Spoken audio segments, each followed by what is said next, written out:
everybody, and welcome to Chatventures with One Bookshelf. How's everyone doing?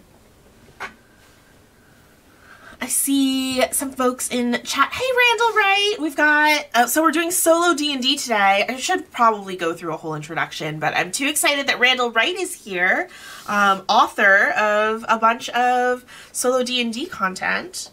I know you always pop up when I ask about solo Dungeons and Dragons, and we're playing some solo Dungeons and Dragons today. Okay, let me back it up a little bit. Hi. You are watching the One Bookshelf, Lunch Break with One Bookshelf Twitch channel, where every Thursday we have rotating content that could be tutorials on how to market your RPGs, your tabletop RPGs. It could be conversations with the community over at Dungeon Masters Guild, but today we're just doing a little bit of gameplay. I'm realizing that the way I set up the chat on the screen makes it really tiny. Oh, I've got an echo. Thanks, Meredith, for pinging me that I have an echo. I know it is. All right. Audio should be better now. But you tell me. Keep me posted if it's... There you are? Okay, good. Perfect.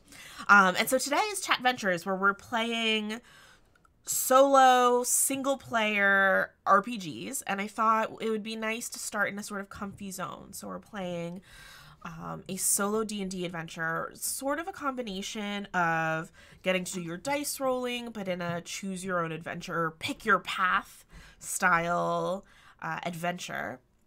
And today we are playing Kobold Nightmare by Drew Dawes. The premise is that we are having a sort of lucid dream about fighting against Kurtulmak, god of kobolds. The question is it really a dream? The cool part about this adventure is that combat parts are scaled by proficiency bonus. So you can really play, you can bring any level character, any character you want to this adventure. So that's kind of nice if you have a favorite character and you want them to continue their adventures between sessions, like maybe your campaign is on hiatus or something. You can play this solo adventure just during your downtime. Which is very nice. Have some adventures to tell the rest of your party when you return to the table. There's also this, well, actually, let me read the little note they have for the beginning. Introduction to the player. Just so you can get a sense of how a solo D&D adventure works or could work. Introduction to the player. Kobold Nightmare is a solo adventure in which you are both player and dungeon master. The story takes place in your character's dreams, showcasing a legendary tale in gnomish lore. Garl Glittergold, gnomish god of protection, trickery, and luck, facing off against Kurtulmak, the prime kobold deity. As you uncover more of the story, the lines between fantasy and reality blur. Is it really just a dream? While it may be a dream, your character is not merely a passive observer. At certain moments, you will make choices that impact the rest of the story. These distinct choices are marked as a question. The outcome of your answer to the questions may be decided by the results of a skill check or saving throw. Ultimately, you control the outcome. Nobody knows your character better than you do. Throughout the adventure, you may gain magic items, unlock new abilities, and uncover powerful treasure. Keep a separate sheet to track these upgrades and use them wisely. As well, at several points in the story, you can choose to take inspiration, giving yourself disadvantage on a roll. If you succeed on the roll, all to the good. But if you fail the roll, you gain inspiration, which you can use for advantage on a d20 roll of your choice. There are many endings to this quest. And the ultimate ending is only the beginning. Can you survive this? Kobold Nightmare. Well, hi, Chris. I see another new name over in the chat. Thanks for joining. Thanks, Mare, for modding and throwing that link down in chat. So my first very important question was, well, I can play with any character. So I went over to my binder of characters in D&D Beyond. our friends over there, and I picked my Triton Barbarian, which feels pretty simple. She's level 5. She is I just said she's a Triton and a Barbarian. She is the type of Barbarian that has different totems. She's got like a storm aura totem. I forget what that's called. What are you? Who am I? Let's edit my character to see. Oh, no, I was totally wrong. I'm the Path of the Storm Herald. That was embarrassing. Anyway, that seemed pretty simple. Like, maybe I'll go in, I'll just punch this god of the kobolds, and we'll be all good. So let's... Okay.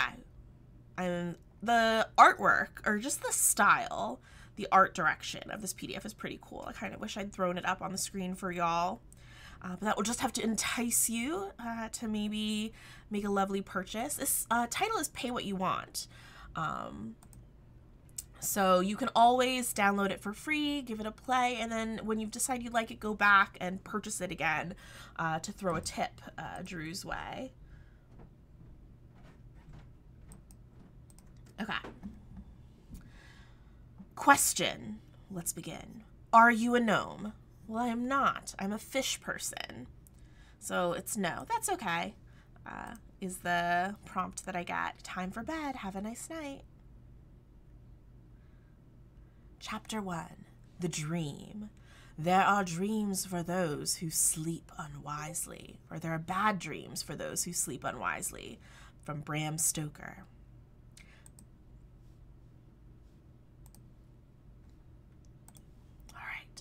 After a long day of hard-fought combat, tiring exploration, and harrowing social dilemmas, you spread your bedroll and settle in for a well-deserved long rest.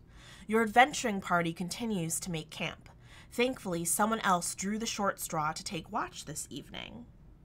You stretch your arms and release a satisfying yawn. Your head sinks into your pillow. Ouch! With a rude jolt, your skull strikes something solid. Who put a rock in your bedroll? You dig around and feel a rough, lumpy stone under your pillow. As you hold it above your face, light from the campfire gleams across the rock. A dazzling golden glow blinds you momentarily. This is no ordinary rock. You have found a gold nugget. It must be your lucky day. You imagine a nugget of gold ore this size could fetch at least 500 gold pieces at the market. You tuck the nugget back under your pillow before anyone notices. It's been a long day, and you don't need any more excitement right now. When you awaken, you plan to tell your party. Boop. Question. Okay. We plan to tell our party, and we have 3 choices. About our good luck and offer to split the coin between them. To tell the party we need to stop at the next temple we pass so you can make an offering. Or you plan to tell the party nothing at all.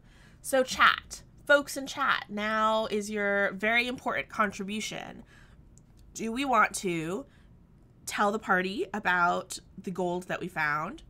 Do we want to offer the gold at a temple? Or do we just want to, like, keep it to ourselves? It's not so important to tell people everything. Let's see. Don't Be KD says, I say tell the party. I'm an honest player. Ooh, Randall Wright asks about alignment. I think Zilgar was chaotic good, but we can always pick a different alignment for our character. That is a lot of gold, but that also means that we can totally share.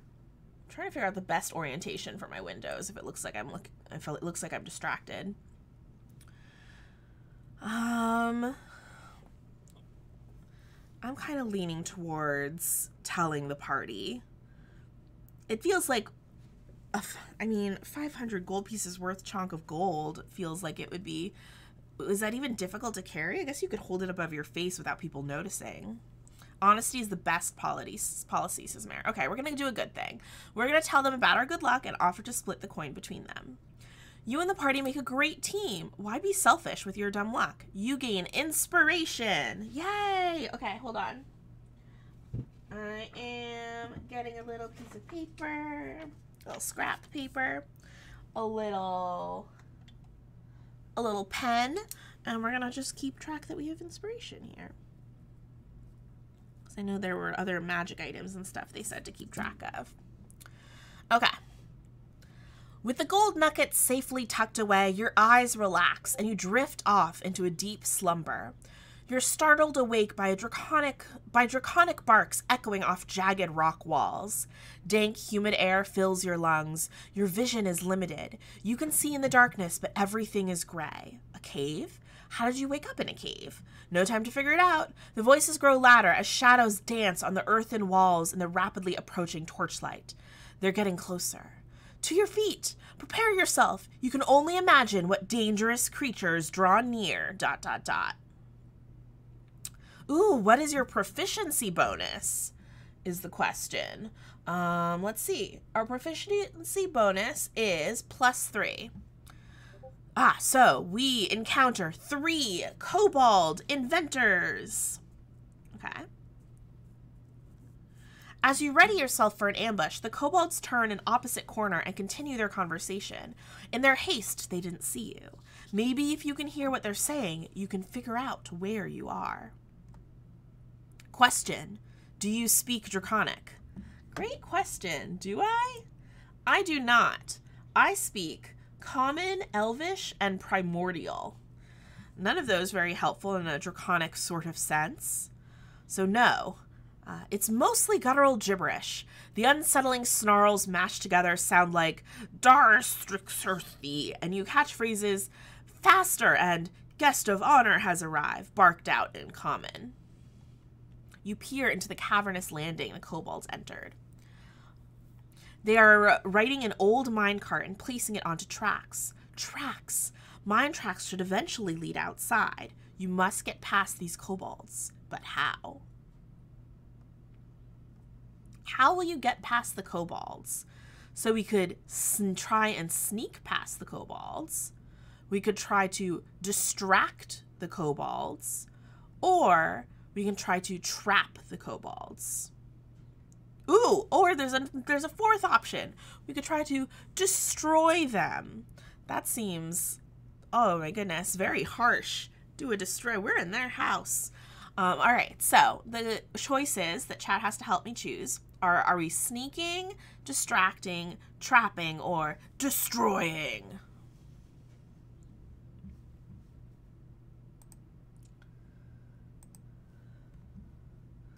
Do a sneak. Okay, chat says to sneak. All right. I mean, my strengths might be destroying, but I don't know if I don't want to fight these kobolds. Sneak past the kobolds. You press your back flat against the rocky cave wall and creep towards the cavern. You close your eyes, taking a deep breath. You imagine yourself blending in perfectly with the rugged gray rock. Oh, okay, so we get to make a roll. Make a DC 9 dexterity stealth check with advantage. Okay, so it should be pretty easy to roll. I'm using some Die Hard dice, by the way, in these pretty Halloween colors. Ooh, okay. So it's a good thing we had advantage. One of those was a 2 on the die. The other was a 12. Oh, I'm actually pretty good at stealth. A total of 17. Be that handily. Success. When you open your eyes, you stifle a gasp of amazement. It worked! Your skin is now a deep mottled gray, the same tone as the cave walls. You easily sneak past the kobolds and follow the tracks out of the cavern and into a tunnel. You now have an advantage on stealth checks to hide in rocky terrain. Nice. Advantage on rocky stealth. Yeah, rocky stealth. Thank you. It was a nice sneak. Okay. Going. Gnome power activate. Psst. But just before you rush in, you hear a whispering voice. Psst. Over here.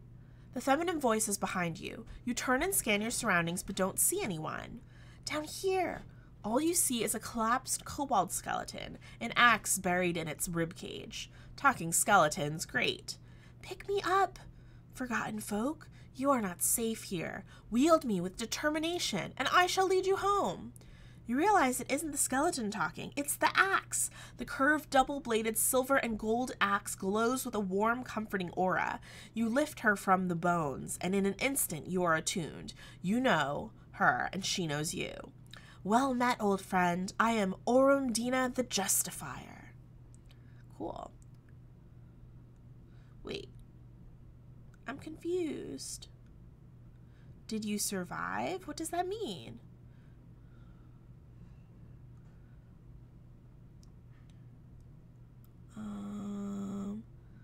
Oh, I guess that means like if I fought or something. So yeah, we did survive this encounter. So we're going to turn to page 19.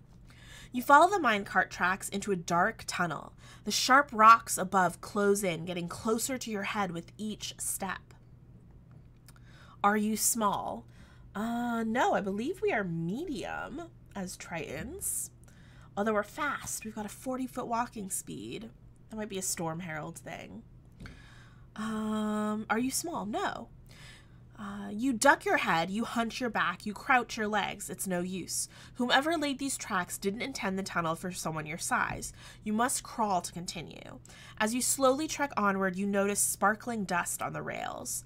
After what seems like an eternity, the tunnel empties atop a cliff overlooking a vast underground clearing. It is pitch black and expands far beyond your dark vision. You don't hear anything. Mark slow on your tracking sheet. Okay, slow. You see a small overturned minecart on its side, edging off the cliff. Shiny rubble litters the cliff's edge near the cart. You look closer and see shimmering sand and pebble-sized gemstones. You can probably grab a handful of one or the other, but be careful. One wrong move could send the cart crashing over the edge. What do you take from the minecart? Ooh. Do we want the shimmering sand, the pebbles, or nothing? I mean, I'm a little bit worried about this minecart.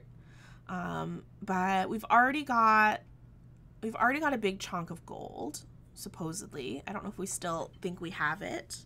So I don't know if we need gemstones.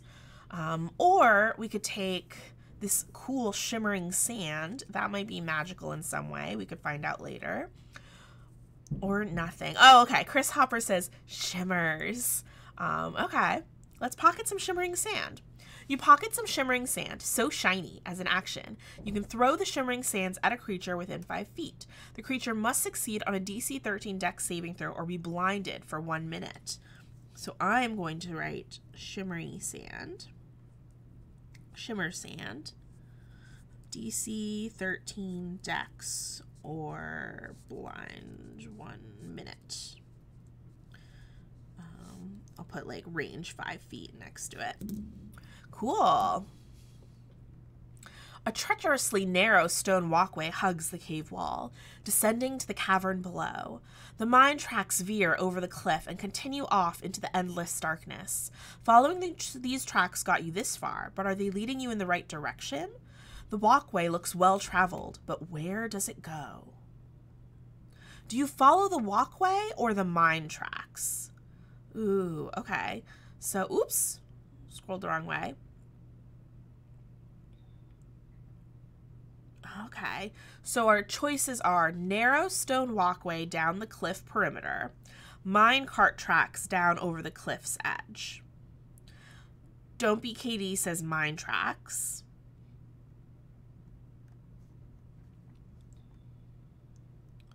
Ooh, that's true. I do like if we're setting ourselves up for a cool mine chase in the future. With Shimma Dust. Okay, we're going to go on the minecart. You carefully drag the cart towards the edge of the cliff and place it on the tracks. You get 1 foot inside and the cart starts to roll. Make a DC 16 strength saving throw. I think I'm good at those as a barbarian. Oops, I almost rolled with advantage again. Ooh, yeah. Okay, I got an 18 on the die, and it's +7, so we did a 25. Yeah, we don't even need that pocket dust.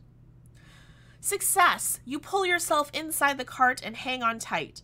You plummet down the track at top speed, twisting and turning as sparks fly from the wheels. Mark fast on your tracking sheet. Okay. The cart slams to a halt as you reach the end of the tracks. What a ride. Gnome power. Orumdina shares a secret with you as her warmth soothes your soul. The spirit of the trickster is alive in your soul, forgotten folk. I can help you harness this energy, but only once. Be patient and wait for your moment to shine. I shall be by your side.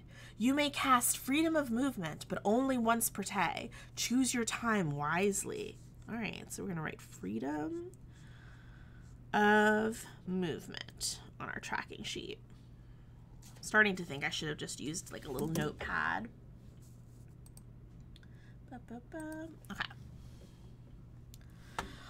Question. Did you mark more fast than slow on your tracking sheet? Well, I marked the same amount, so I guess the answer is technically no. As you finally reached the end of the tracks, you went as fast as you could, but it wasn't fast enough. An entire crew of kobolds with pickaxes is waiting for you at the bottom of this cavern. You are captured. Go to page 33. Oh no! I will say this is some intrigue, so I'm excited. Chapter 3, Shackle Shuffle. How did you end up like this? The kobolds took all your gear, armor, and weapons. Your wrists and ankles are bound by iron shackles attached to a thick chain. As a small kobold army marches you through the mining cavern towards your fate, you catch a glimpse of what they are mining. Brilliant gemstones with glowing, swirling centers. You hear rubies, emeralds, and diamonds actually humming a melodic tone. The walls are absolutely covered in these gemstones.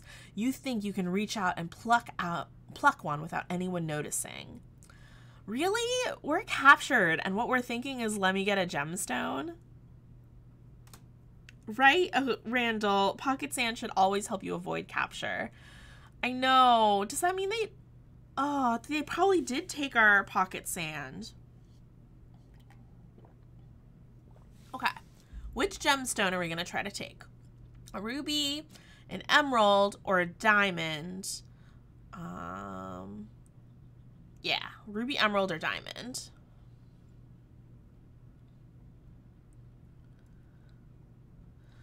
I'm a fan of green. No one said we were good at this.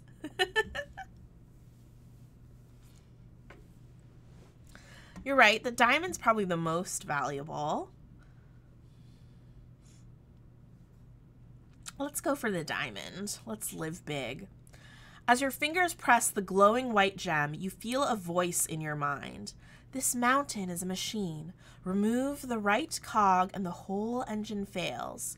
You gain Artificer's Lore and the ability to cast the Mending cantrip at will. What? Okay, we just get it? Oh, okay. Okay. I guess just from touching it, we get the Mending cantrip. So I'll write that down. Mending. That might become important later. And Artificer's Lore. I don't actually know what that is off the top of my head. Is that a feature? Artificer's Lore. All right, but then there's stuff we have to do to actually try to get the diamond. Make a DC 15 Strength Athletics check to free the gemstone from the rock. All right, do that handily with a 19 on the die, and Athletics plus 7. Yeah, 26. We can mend the feelings of the people we throw shimmering dust to. All right. On a success, the diamond breaks free and rolls into your palm. But did the kobolds notice? Ooh, I'm sorry I said but so loud. I heard that like echo back at me.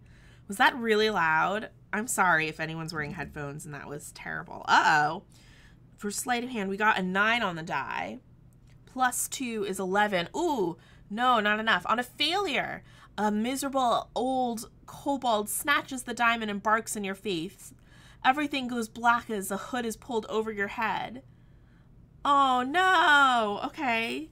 I guess that sucks. At least we know mending now.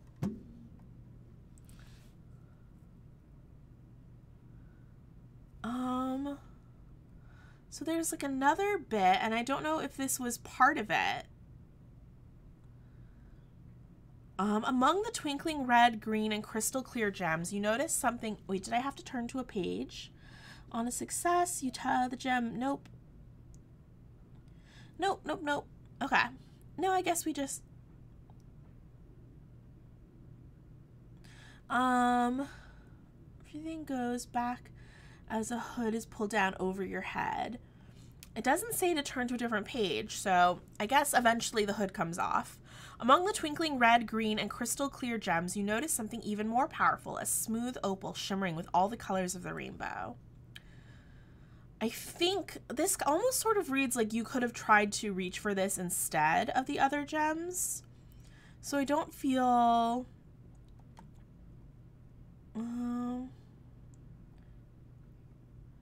a rainbow opal. As your fingers press the glowing rainbow gem, you feel a voice in your mind. Help me. I think this is like a separate thing though, because so in the PDF, Drew uses different borders. Like there's a double border, there's like a bolded border, there's like a 3-stripe border that's really skinny to help you understand which ones are choices and which ones are like things that are like subparts of those choices. So I think this is a separate thing because it's got a border, like it's a separate section. Okay, cool. Then we just see a rainbow opal. As we touch it, it screams, help me. So great. That's fine. That's fine. Make a DC 15 strength athletics check to free the gemstone from the rock. All right, I'll try, but I'm probably going to get in trouble again. Okay, we got a 13 on the die. We have plus a lot in athletics. On a success, the rainbow opal breaks free and rolls into your palm. Did the kobolds notice? Yeah, they did, because I rolled a 1 on my sleight of hand check. Oh, and it was with disadvantage, too. I mean, I can't get lower than a 1. On a failure, snatches the rainbow opal and barks in your face. Everything goes... Oh, wait. This seems like it was actually part of the same choice. Oh, well. I tried to grab two rocks. It did... we'll just pretend I didn't do that. So now we have a hood over our head. Up ahead, you see a kobold clutching Arundina. You hear her alarmed voice in your mind. That rainbow stone? The opal, did you hear it? Each of those precious stones contains the soul of a gnome. The deep rubies, the forest emeralds, the rock diamonds, and the glittering opals. They are trapped in the mountain, hoarded by a detestable god. Forgotten folk, you now know why you are here and why I am at your side. You must free the glitter gnomes. Amazing. Chapter 4, in the captor's clutches. You are dragged into a grand feast hall with a massive table fit for the giants. You spot small spectral figures hunched over, scouring every surface, pristine clean. You can't quite tell what they are, but they definitely aren't kobolds. At the head of the towering table, a small mountain of tiny skulls takes the place of a dining chair. At the summit of the skulls, you see it, the biggest kobold you've ever seen, barking orders, feared by minions, magical pendants swirling with every color light. This one is clearly in charge. Your captor snaps its claws. You are dragged forward and forced to kneel. It snarls at you in common. I am Kortolmak, god of kobolds. You are now my prisoner. The master will be pleased. Aw, even the god of kobolds has a master. These poor kobolds. I really am enjoying all of the flavor text. It has like a very particular fun tone to it, which I am enjoying. Who is Kortolmak's master? Which gemstone did you touch? Okay, we touched the diamond at first. Okay, this section confirms for me that the rainbow opal was a part of the same choice, which was a teeny bit confusing, but we figured it out anyway, and this affirms that, because rainbow opal is part of these 4 choices. We touched the diamond. Kortulmak is working for Zariel, archdevil of the 9 hells and the ruler of Avernus. Zariel will reward me for offering my kobold nation of Darastrixworthy to serve as her outpost defending Avernus. She will empower me with the full force of her cult in exchange for the souls of gnomish slaves. Together we will demolish Faerun. Tonight we celebrate by drinking your soul. That's rude. Drink my soul. I did not sign up for this. The power-hungry kobold master barks out a command. You are dragged into the far corner of the feast hall and thrown into a small cage. The cage is shackled to a heavy chain, attached to some kind of crank mechanism. 3 of the small specters, one red, one green, one white, strain to crank the lever wheel. Slowly, the chain draws up towards the expansive arched ceiling, pulling your cramped prison ever higher. When you swing 50 feet above the ground, the mechanism stops. Another 50 feet of chain stretches above you to a pulley, leaving you twisting in the air. What can you see from up here? Make a wisdom perception check, and what is your result? Oh, we see all. 17 plus 3, a 20. So we are filling up the 13 or higher. The small specters are each magically tethered to a glowing gemstone, weighing them down like a ball and chain. You see all your gear under the table being divided up by 3 kobolds. The long, massive table is set for 2. Opposite the skull pile is an ornate dining chair. It almost looks like a throne. So those are all the things that we see. My husband just delivered coffee. Thank you. I love you. Yeah. Nectar of the gods has arrived. We see a whole bunch of things. Gnome power. You also notice the arched ceiling. Oh, wait. Are the gnome power things just things I see if I chose to be a gnome? I don't want, wait, okay, we're on page 42. Hold on. I'm going to scroll back up to whether I'm a gnome or not. Okay. Yes, that makes a lot of sense. Are you a gnome? Yes, wonderful. Keep an eye for gnome power moments throughout the story. I've been trying really hard to not read the parts that aren't my choices, but had I read that on the page right above, no, that's okay, I would have realized. Okay, so we don't get to see that. We were on page 42.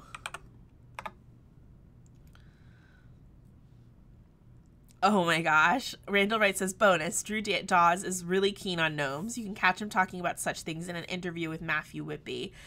Google Dungeon Masters Guild, episode 24, Drew Dawes. Matthew does some amazing interviews in the community. Okay. I understand now. I skipped that gnome power. I may have indulged in a few gnome powers that we were not privy to, but no one in chat tattle on me. All right, chapter 5, The Brave Escape.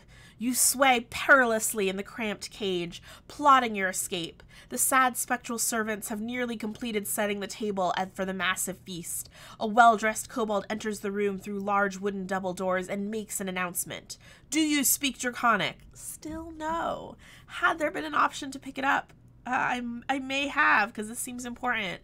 But no, this kobold speaks with an air of sophistication in their voice. You manage to pick out the words guest and arrived. Is Zariel gonna be here? Kobold soldiers snap to attention as Kortulmak rises from his throne of tiny skulls. The kobold god exits the room, slamming the wooden doors with an echoing thud. The well-dressed kobold saunters towards the throne. They delicately drag their claws across the tiny skulls, staring upward with a smirk on their snout. Using some kind of incantation, they float a small potion bottle filled with milky white substance up toward the throne seat. What is going on? Also, hold on. I'm wrestling this little thing out of my coffee drink, so it will cool. I'm really enjoying this adventure so far. Question. What do you think that this vizier is up to? Make a wisdom insight check. What is your result? Uh-oh. We got a 4 on the die. Plus 3 is a 7. So we got 6 to 12. They want every detail perfect, so this meeting goes smoothly and they can take all the credit. This bottle is a potion of heroism. Ooh. All right, so... Ooh, there's a gnome power thing, which we don't get to read. Oh, if you play this, I really recommend being a gnome. You get extra stuff, and extra stuff in the game that's just fun. But there's another question. How do you try to get out of this hanging cage? Through the door? Magic? Oh, no, that was it. Through the door or magic? Okay, let's look. I'm looking at my tracking sheet of things. I don't think the shimmer sand is going to help here. Even if we still have it. I don't know if we still have the shimmer sand. I like the choice magic, but my character literally knows, like, well, now we know mending and freedom of movement. Let me see. Do I know any other things just from... I can do fog cloud. Ooh, gust of wind. We could mend it and make it stronger, screwing over our character even more. I'm going to flavor this as my using gust of wind on the lock. Although there might be flavor already. Magic. So we could use the right tool for the job. Cast knock. We don't have knock, so we can't do that. Improvise. Cast any other spell you think would work. Okay. I'm going to cast Gust of Wind into the lock. The idea being to, like, jiggle the lock mechanism. And forcing all of that through the lock might even break the lock completely, because the line of strong wind 60 feet long, 10 feet wide. And creatures in a line must spend 2 feet. Okay, it becomes difficult terrain, basically. And folks must succeed a strength saving throw or be pushed 15 feet away. Yeah, I feel like I could break a lock with Gust of Wind. So it says, did your spell work? Be honest. Yes. Success. Either the cage door is open or you are outside the cage. Either way, nice job. You gain inspiration. Are we allowed to have more than one inspiration? I know normally you can't, but I'm going to say we got 2. I'm going to try to remember that for future rolls. You wake up in a panic, covering your face and cowering in fear. Your party members on the second watch of the night burst into Wait, what? Huh?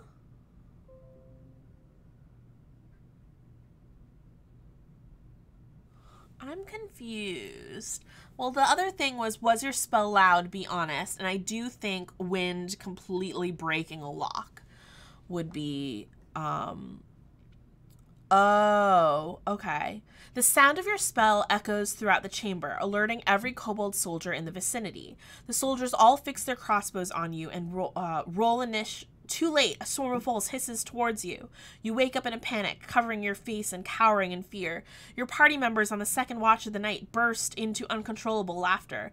Every time you see a kobold or see someone with a crossbow, you have a flashback of this nightmare. The end. Oh, so that went by real quick. Is it because my spell... I think we got that ending because our spell was loud, and we essentially died in our dream, which woke us up. But I think if we hadn't... And I might kind of cheat and say our spell wasn't loud, to go on to the next question. I do wish that was a little bit clearer, that ending was attached to that particular choice. But it might be I'm just not understanding what the borders separating the different little boxes are. You don't think Gust of Wind would be a loud spell? I guess all things are relative, right? Okay, we're going to cheat and keep going. Even though I said it was a loud spell, I made that choice without chat, and this is all about Chatventures. If chat thinks my spell was quiet, then we're going to say my spell was quiet. Okay, was your spell loud? Be honest. No. Okay, phew. Did you get the door open? Yes. Nice. You got the cage open, but you're still hanging in the middle of this 100-foot tall chamber. It's a long way down, but just as far up to the ceiling. Which way do you go from here? Are we going to go up or are we going to go down? I'm Chat and I say Lysa wins. Thanks, Dusty.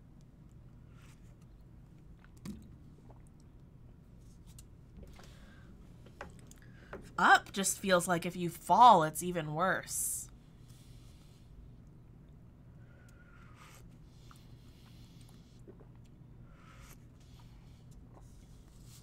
But how do you go down? You just jump? You're 50 feet up. We might survive it. We are a barbarian. So we've got nice chonky hit points. We have 55 hit points. Feels like up is the only option, right?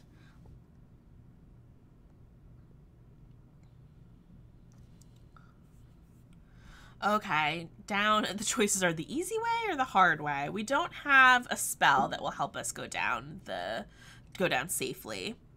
Yeah, I don't want to be ground dough. I'm going to say we go up. You climb up the chain, planning to follow it all the way back down to the ground. Make a DC 16 athletics check. Strength athletics. Uh-oh. I got an 8. Wait. I know you're supposed to call inspiration first, but I'm going to use one of our inspirations. Okay. I got 11. Plus 7 is 18. We were almost ground dough because I rolled an 8 plus 7 is 15. Just not enough to make it. Okay, I'm going to mark off one of the inspirations I used. That was a good use of an inspiration. On a success, you climb the chain straight up to the first pulley. You're at the top of this 100-foot chamber. From here, you'll have to climb horizontally over to the second pulley. Make a DC 18 strength athletics check. No! Should we use our second, possibly illegal inspiration? No, I think we got, I think I need to, first of all, I need to remember to call ahead of time. I don't think we'll die. I think we're just going to be really injured. Famous last words. On a failure, you make it halfway over and lose your grip. Looks like you're going down the hard way. Go to page 53 and add 5d6 to the damage. Okay. 5d6.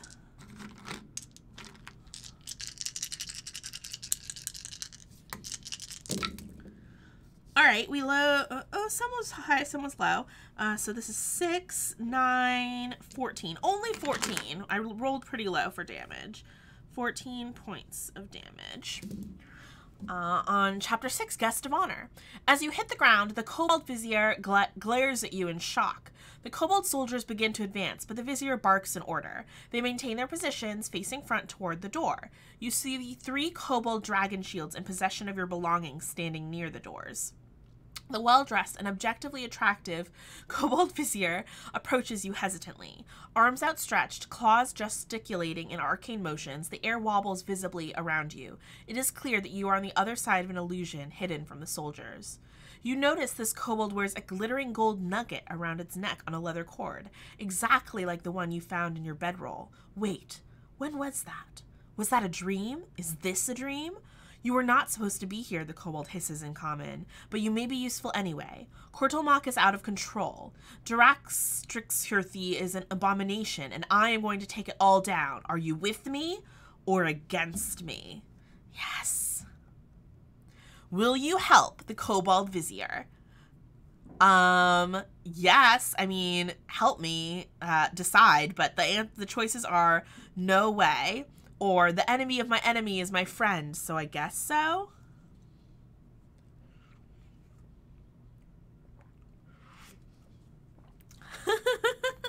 All right. The enemy of my enemy is my friend, so I guess so. Great choice. This is going to be fun. The Kobold Vizier produces a stick with a dead frog tied to it, a wand of polymorph. With a wave of the wand, the kobold transforms into you. Ah, not too shabby, the Vizier says, inspecting its new body. Now your turn. Do you resist the wand of polymorph? I don't see why. All right. Now let's go with it. Yeah, I totally agree. So we are polymorphed into an attractive kobold in fine attire. It's all up to you now. They're all counting on you. Just play the part. Wait until Kortelmach is seated on the throne. I'll handle the rest. And when I say run, you run. Got it? The vizier removes the glittering gold nugget necklace and ceremoniously drapes it around your scaly neck. For emergency use only, the vizier in your body leans in and whispers, "Don't wake up." Oh, the pressure. You gain the sparkling snooze stone. As a reaction to waking up before the dream is complete, you tap the gold nugget and go 5 minutes back in time. Once the snooze stone is used in this way, it loses the luster and magic ability. Nice. That's basically like a little cheat stone. I love it. Ooh, gnome power would let you have more snoozes. All right. Question. How do you greet Kurtulmuk's guest of honor? With bold defiance, with obsequious humility, with proper kobold etiquette. What do we think? The choices were defiance, humility, etiquette.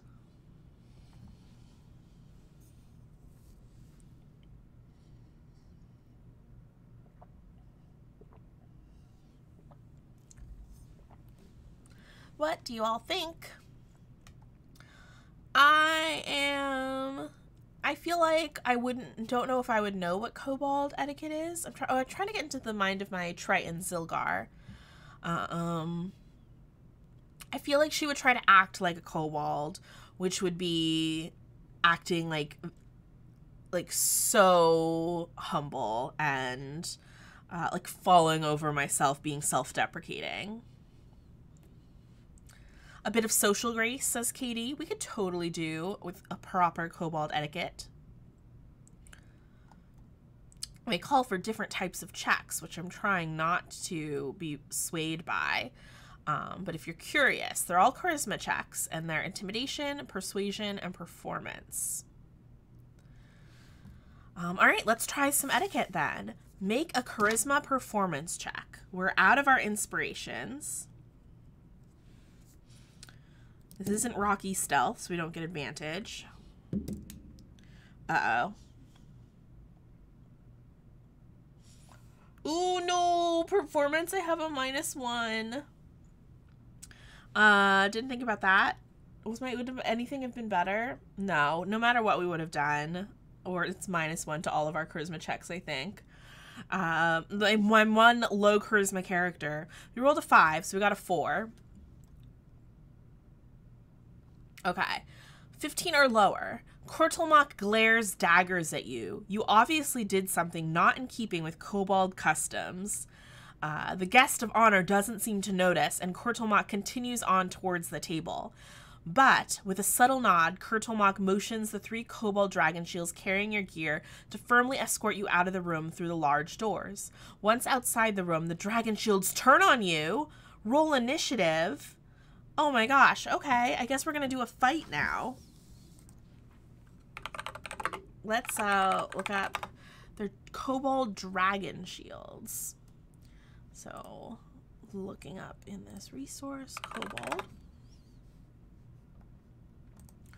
Alright, I think I can take on these kobold dragon shields. There's 3 of them. Okay, so we will say my initiative is a 4, fantastic, for a total of 6, and their initiative is very high, so they are going to get to go first. If they turn on me, I'm just going to guess that they are just going to make their attacks. So we're just going to keep track of how much damage. So they have a spear attack. They each get 2. So the first one rolled a 4. The second one rolled a 17. My armor class is 15. So they're going to deal 5 points of piercing damage to me total. The next kobold strikes me with their first hit, misses with the second for another 5 points of piercing damage. And the third kobold, was paying attention, so the first 2 hits me twice for a total of 10. So I take 20 points of stabby damage. I'm down to 35 out of 55 hit points. I'm a fish, just stabbed a bunch of times with spears sticking out of me. But yeah, can we use this shimmer sand? Let's try it. I'm gonna just throw the shimmer sand at everybody. Okay. The first kobold rolled a 20, just straight up on the die. And they're pretty dexterous creatures, so it makes it for sure. But the second kobold is blinded. The third kobold is also blinded. So we're going to say 2 of the kobolds like drop their spears to touch their eyes because they're trying to get the sand out of their eyeballs. And now I just have to contend with the one. Okay, it is their turn again. They miss me once. They miss me twice. I suppose they are like blinking the little bit of sand that did get into their eyes. So they're not, so they're quite uncomfortable. And we've used our pocket sand. I guess I'm just going to do what a fish barbarian does. And let's see what my actions are. Ooh, I have my storm aura. Oh, that's only when I'm raging. I don't feel like raging right now. Are there ramifications to, like, do you get tired after raging? If your rage ends early, if you're knocked unconscious or your turn ends and you haven't attacked. Okay. Actually, I think I can rage if I wanted to. No, this is overkill. There's one kobold. Sorry, I got carried away, everybody. I'm just going to attack. They've taken all my things, so I'm just going to do a punch. Wow. My unarmed strike, does it hit with a 13? It does not. Wow. This barbarian feels embarrassed. I'm like, well, this is just a kobold. I feel a little bad, a little buddy, and so I go in for like I kind of pull my punch a little bit, and the kobold laughs at me as it gets the last of the sand out of its eyes. And then spears me twice. Cha-cha. Okay, now I'm getting a little bit stressed about this. I'm now at 25 out of 55. I am bloodied. I am going to grab one of the spears from the kobolds that can't see, and I'm going to attack this kobold with it. Yes, there we go. +7 is a 25 to hit. +7 is an 18 to hit. Both of those will strike, and it looks like it is a D8 plus my strength, which is +4. So 6 and 10 is 16. Oh, whoa, these kobolds are beefy. These kobold dragons. How am I supposed to be 3 of these by myself? I suppose this is like they're just sending you to be murdered. I'm glad we got rid of the other 2. I feel like they're doing the thing where you touch like the left side wall, just trying to get back to where the other kobolds are. An 11 and a 12 +3. One of those will hit. Oh no. I'm really stressy, everybody. I need a crit. Okay. Okay, I get 2 more strikes. 8 +4 is 12. 12 plus. Is it fun just like watching me roll dice by myself, or is this extremely dull to watch? I'm like on the edge of my seat. Like, are these kobolds gonna murderate me? Oh, okay, we're close, everybody. I've done 36 points of damage to this kobold. They have 44 hit points, so he's in pretty bad shape too. So as long as I don't miss this next time, they're gonna hit me. They're gonna get me twice. Oh, okay, so it's 5 points of piercing and another 10 points of piercing damage. So I'm at 10 hit points, everybody. And I'm going to attack them twice with the spear I've taken. This one will hit for sure. 8 + 8 + 7 is 15. That's the number I had to hit. So let's see. 7 + 4 is 11. Plus 3 plus 4 is 7. So that was 18, 14. We did it! Ah! All right. We felled the kobold and blinded the other 2 kobolds with our pocket sand. We survived. You regain all your possessions. Go to page 61. Oh, I totally forgot they had all my possessions. I could have taken my stuff back. Okay. Yes, we got all our stuff back. Good job, everybody.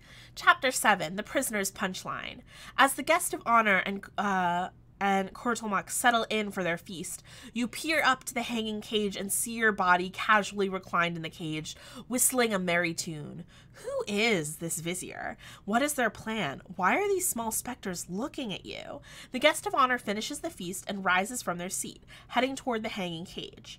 Kortelmach begins to rise, but cannot move from the throne. The powerful kobold strains his muscles, but makes no progress. His rear end and tail appear to be glued to the seat of his bony throne.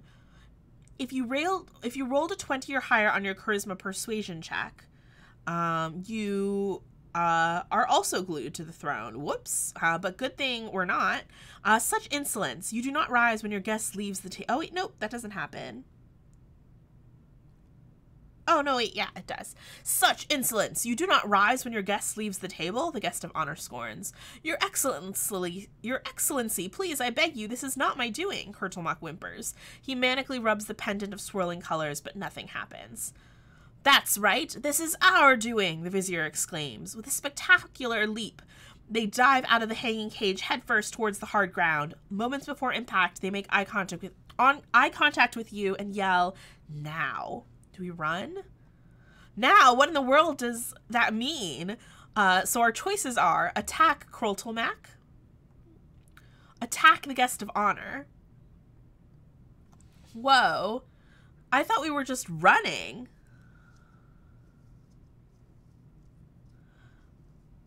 Oh my gosh. So, okay, are we attacking Kortelmach or the guest of honor? Yeah, I think I'm going to rage this time. Randall, right. I know, run is an option. I guess Kortelmach would be less likely to kill us. All right, let's size them up. Kortelmach is a kobold dragon shield and a kobold scale sword is combined. Oh man, kobold dragon shield and kobold scale sorcerer with the maximum hit points of both creatures. The guest of honor is Zariel.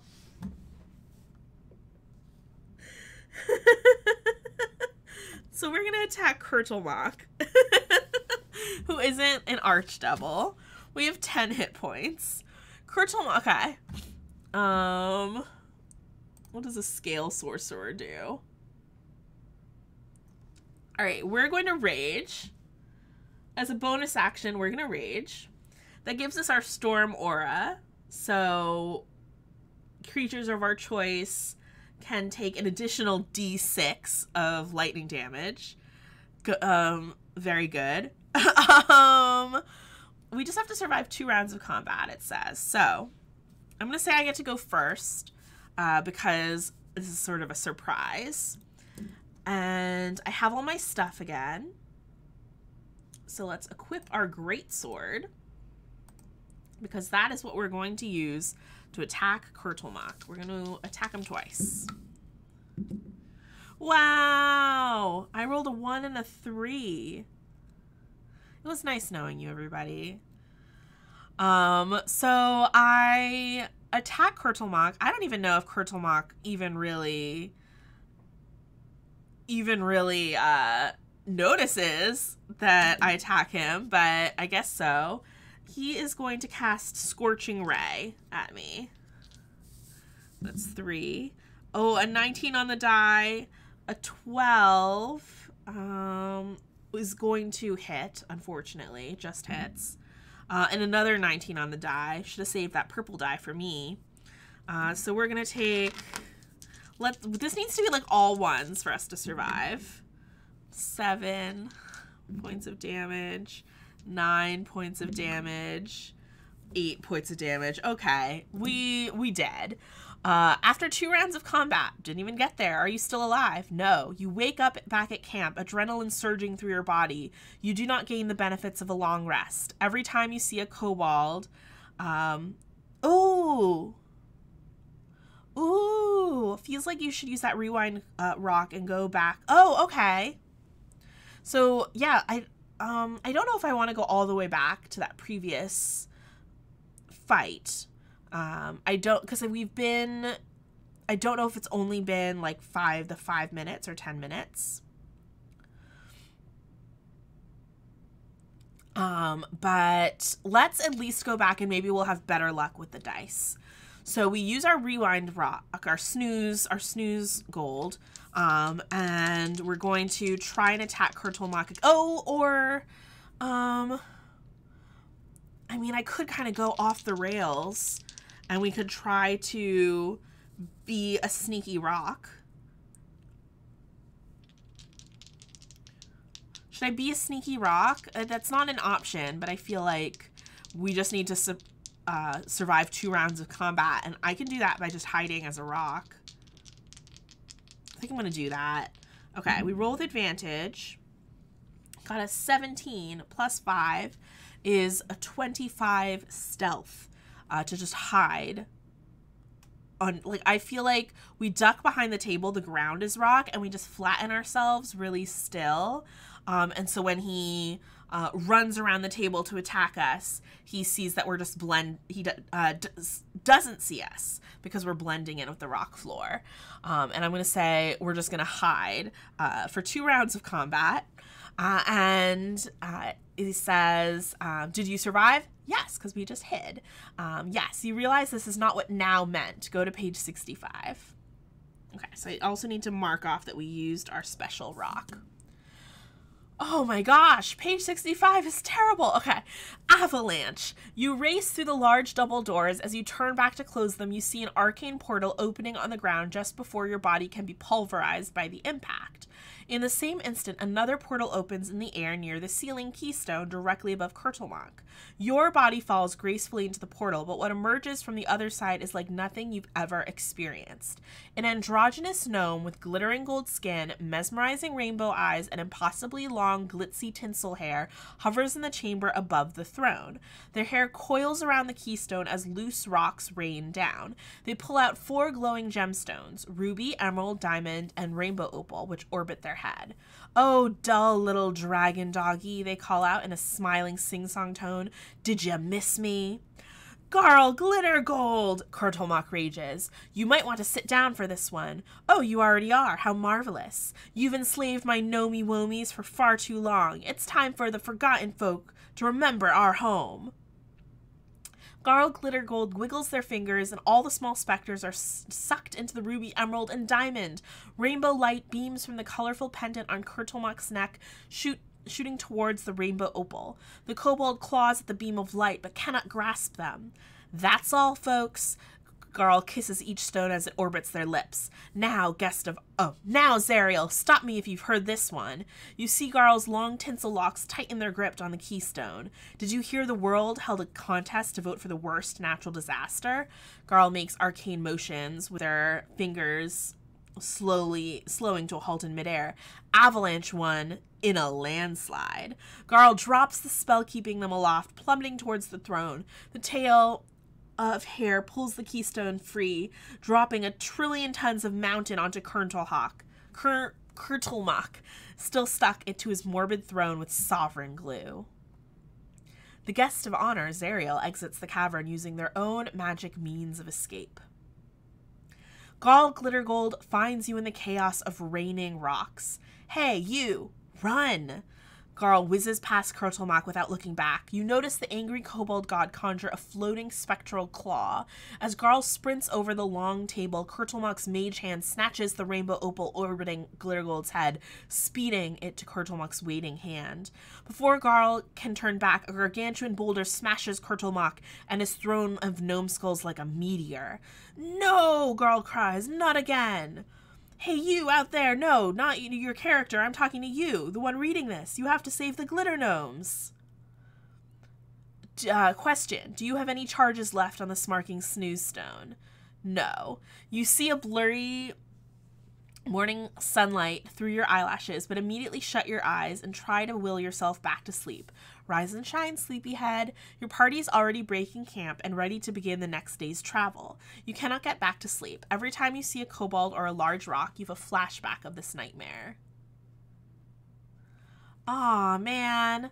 Oh, cool. You could keep going if you still had charges left on your glitter stone.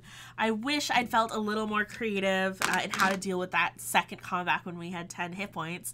But what did everybody think of that adventure?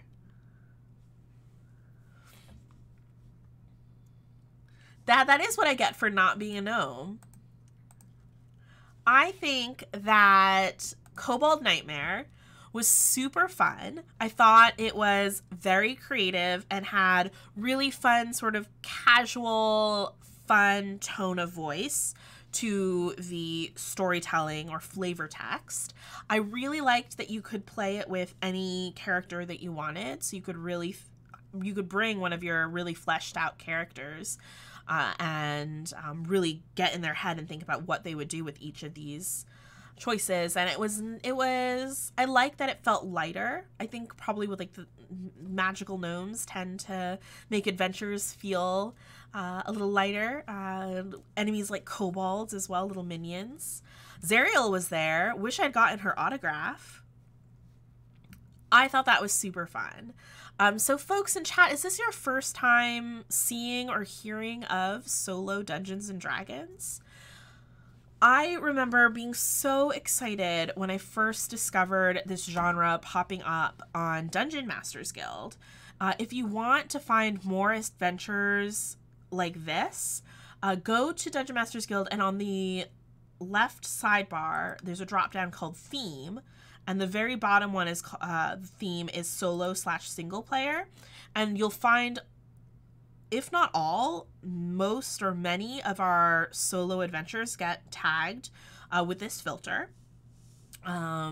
This one was really fun. I hear a lot of great things about 8 Petals Argent, and also The Executioner's Daughter, and anything by 5e Solo Game Books I hear really great things about. Ah, cool. So Chris has heard of solo or sort of solo books, but not necessarily D&D. Yeah, I thought this would be like a nice, like people are familiar with D&D, so this would be a nice introduction in Chatventures to solo gaming. There's also duet games, so 1 DM, 1 player games that you'll find in the solo single player filter as well. I recommend looking up things by the writers D&D Duet. That's Jonathan Ball and Beth Ball. A wife-husband duo. I've played First Blush and one of the adventures that they have available on their website. Both of those have been really super fun. You got a duet adventure the other day. Was it on DMsGuild? Do you remember which one it was? So I'm thinking, as we do Chatventures in future months, I might do some more solo D&D, but I know there are a bunch of one-person RPGs and small games and indie games that people create, and I would love to be able to play those. So if you are aware of any on Drive-Thru RPG or another solo D&D adventure that I absolutely need to check out on Dungeon Masters Guild, feel free to message me at DMs_guild on Twitter. Do a tweet, and I'll keep my eye out for those. Ooh, Warforged Unknown. That sounds really fun. Oh, Chris Hopper, I have a duet adventure collecting dust in the draft bin. It's so fun. Definitely dust that off. Finish working on that. That sounds super fun. All right, everybody, that I think we're going to wrap up today's Chatventures. I appreciate everybody for joining, helping me make decisions, rooting me on. This was really fun. I'm going to be sure to let Drew know I really enjoyed this adventure.